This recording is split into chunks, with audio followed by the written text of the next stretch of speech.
What's going on, guys? Welcome back to the channel. On today's video, we're going to be checking out the new Vatrer 72-volt lithium iron phosphate battery. This battery is 105 amp hours. So in the kit, you get the battery, you get a color touchscreen gauge. We'll go over this right here in just a minute. You also get an onboard waterproof charger as well.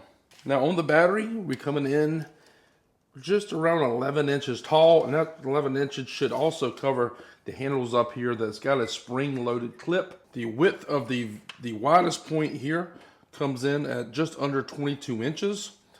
The width of the middle part comes in 20 5/8 of an inch.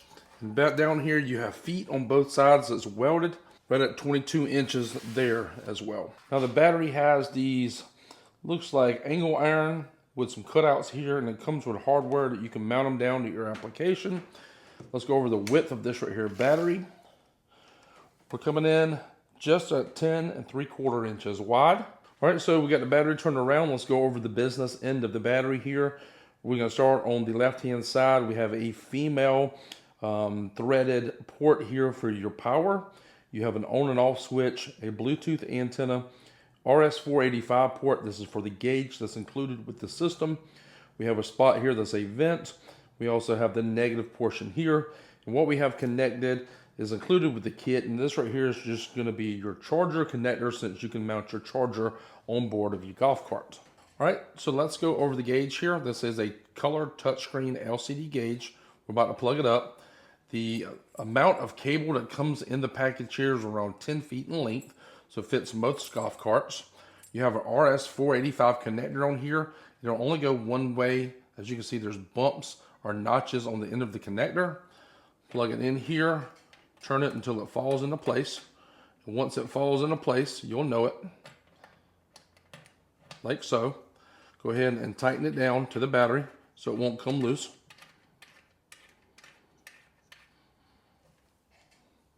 Go ahead and power on the display.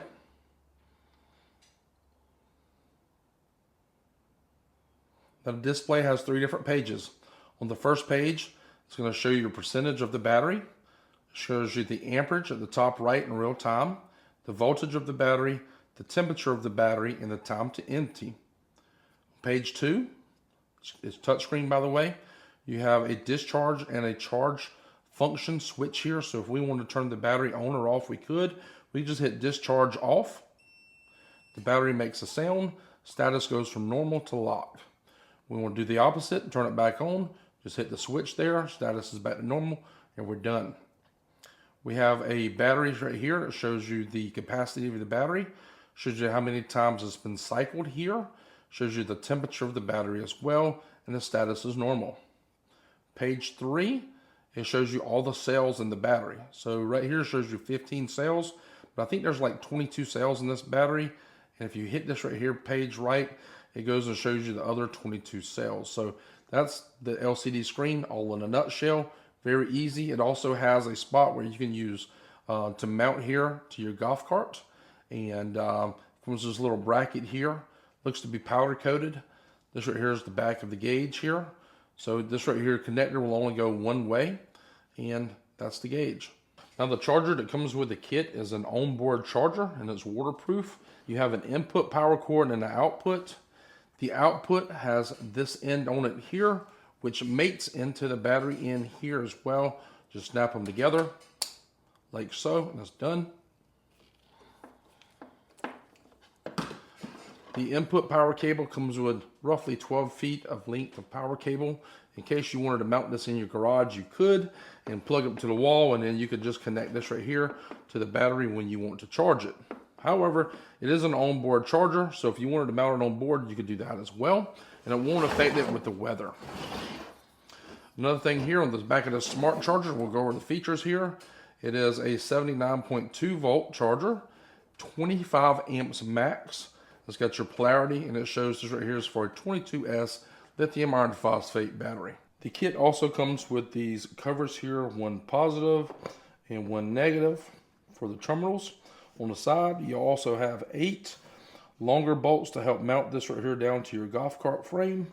You have 2 here for the positive and negative. Now you can, these aren't long enough, you can substitute for these as well. they will also fit. So along with all this other stuff, you have 4 different pieces of literature. We'll go over everything here.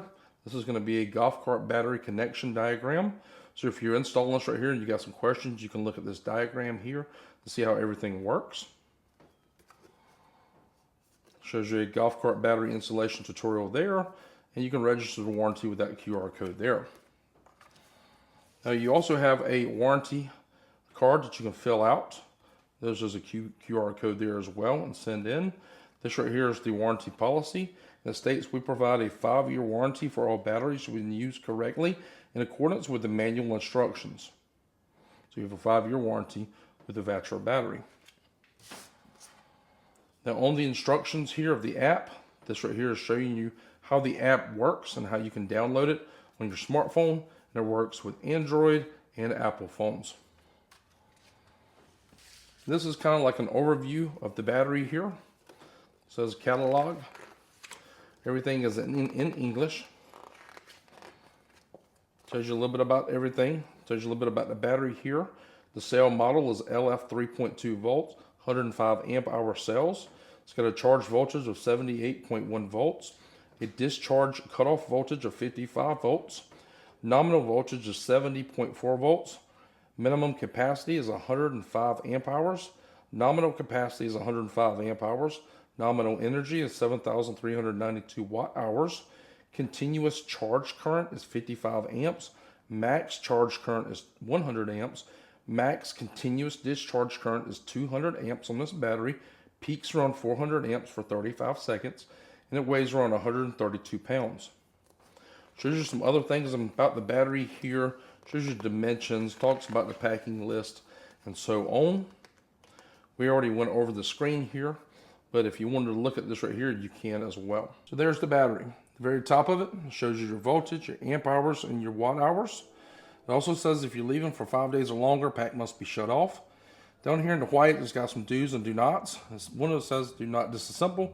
However, we're going to ignore that on this right here video, so you don't have to.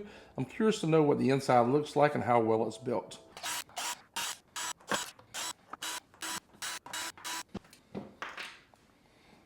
Well, let's see what's inside. Lift this top off easily. All right, we have the battery open. First thing I notice is this foam going around the perimeter of the top there. You have your battery cells, 22 of them is in series. And at the very top, you have your BMS. This black cable here is going to be 4-gauge cable. On the side, the black cable here is going to go to the negative. You're going to have a vent right here. And the vent is coming up right there beside your RS-482 connector, which is right there. Then you have the antenna for the Bluetooth module here of the BMS. That's coming out there as well. You're going to have your switch on and off. Then you have your positive cable here going into the positive output side there. This looks like a well-built battery. I've opened one of these up on a 48-volt Vatrer as well. I was very impressed with it, so I had to try the 72-volt for you guys as well. The batteries are 22 in series. See if we can get us a QR code that you can scan. Check out. There's one right there.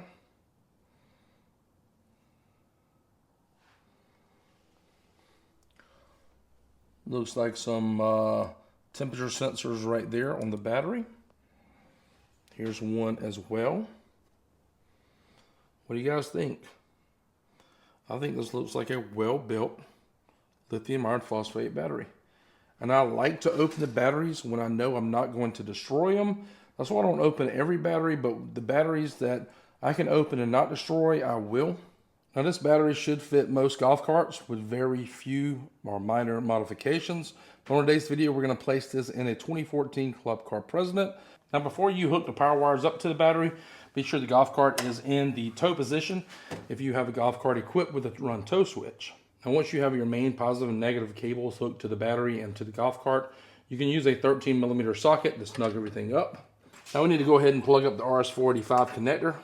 All right, I have the battery in the golf cart with room to spare on the driver's side. Notice I have the charger mounted over here, but I have enough room that you can put a small cooler, maybe a DC to DC converter, or if you wanted to use one of Vatrer's 12-volt lithium batteries, but you could use that for your accessories as well. Now, as far as the gauge is concerned, I ran the gauge underneath the floor mat here, up onto the dash, and I mounted it right there.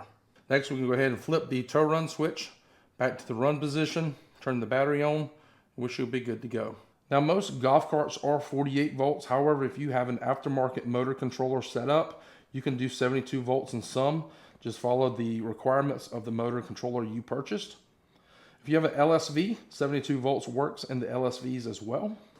I have some other things on this golf cart that doesn't look normal, probably to yours. I added these right here in a separate video, and I'll link that video at the end of this one here as well. But notice the room here we're saving.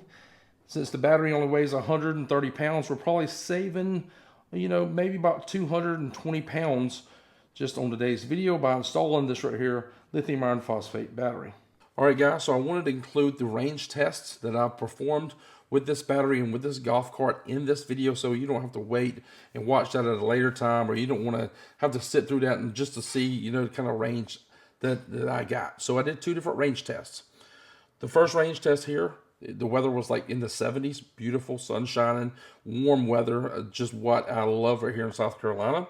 Okay, this right here range test had an Avitas controller set at 200 amps output because we're just riding on pavement and hard packed dirt roads. You don't need anything more than that. I had the speedometer set to 45 miles per hour. However, I had the Avitas motor controller set to 24.5-inch tall tires. And the tires that I have on here are temporary tires, and they're only 22 inches tall. So that's why I wasn't receiving or reaching the type of speeds that I programmed into the Avitas motor controller system. So on the first range test here, we're doing a high speed range test. Every time I'm pulling out on the road, I'm punching it. I'm having a lot of fun. You know, it's zipping everywhere. You know, once you get on dirt roads, I am punching it. It's sliding a little bit on the dirt roads. And just, you know, just having all around just a lot of fun. And I was thinking, you know, I should make a range test for this right here, because when I'm by myself, I like to have fun on my cart. You know, I can charge it up every night, but I want to see what kind of range I can get with like the 45 miles per hour range. So that's what I did. At the end of this test right here, I received 36.5 or 36.6 miles on this test. I had the headlights going on the golf cart, but I did not have the GoPro plugged into the outlet to keep it charged, so it kind of died almost at the end of this video. The following day, I did the same test except 200 amp output, and I lowered the speed from 45 miles per hour to 25 miles per hour. So there's going to be a more conservative range test you would do with your family. Even 25 is it's not fast, but it's not slow either. You know, I was still having fun with the 25 miles per hour test. However, on some roads, cars were passing me. Okay. The following day, on this range test here, the weather dropped from in the 70s to like highs like 57. And if you can hear it in my voice, I'm talking like right here because of the cold, dry air entering into my mouth and my nose, because I had the windshield down, so the GoPro was mounted on the front of the golf cart. And I've had a sore throat ever since this right here range test was going, but I did it for YouTube, and I did it for you guys to show you exactly what kind of range you can receive from this if you're having fun, 45 miles per hour, or if you like doing it on today's video, which is a very conservative test at 25 miles per hour. So at the end of this test here, with like 2 or 3% left on the battery, and I probably could have went around the block 2 or 3 more times to get that extra half a mile. I just didn't want to, just in case I ran out of battery and I had to push the golf cart back to my truck where it was parked at our local park here in town. But on this test here, I got 49.5 miles or 49.6 miles on a single charge of a battery. So within 2 days, you know, first day 70 degrees, I went 36 miles. Next day, 57 degrees. I went 50 miles. I did, you know, just under 90 miles on a golf cart in 2 different tests. You know, golf cart seats are not comfortable at all, especially going 90 miles. But I did it for you guys, and I also wanted to see exactly how far we could get on 2 different, you know, styles of range tests. All right, guys, we're at 2%. I just plugged the charger up to the battery. You can hear the charger running. I plugged it up through a kilowatt P3. I have it set to kilowatt hours. At the end of this test here, we can see exactly how much it cost us to run 50 miles today. once you're done charging. And we're gonna test this right here in a little bit. So I'll come back out here in a few hours once it's finished charging, and we can calculate that number as well. All right, the gauge is at 100% now. It says the voltage is at 76.99 volts. On our kilowatt P3, it says it took 9.38 kilowatt hours to charge this battery. So I'll put it on the screen here, you know, all the averages, the national averages, but in my area, it's 14.5 or 0.145 kilowatt hours is what they charge us. All right, so in order to find out how much it costs us to charge our battery here in South Carolina, they charge us 0.145, so we take 0.145, multiply it by 9.38, and we get our total. So to charge this battery was less than $2 to go 50 miles. I don't think that's too bad. But that pretty much concludes the video. Remember, I'll have links in the description below where you can purchase the Vatrer battery and save money. So be sure to get on there, click the links, and use my coupon code to save you some money if you're interested in a Vatrer 72 volt, 105 amp hour lithium battery. Until next time, guys, we'll see you guys later.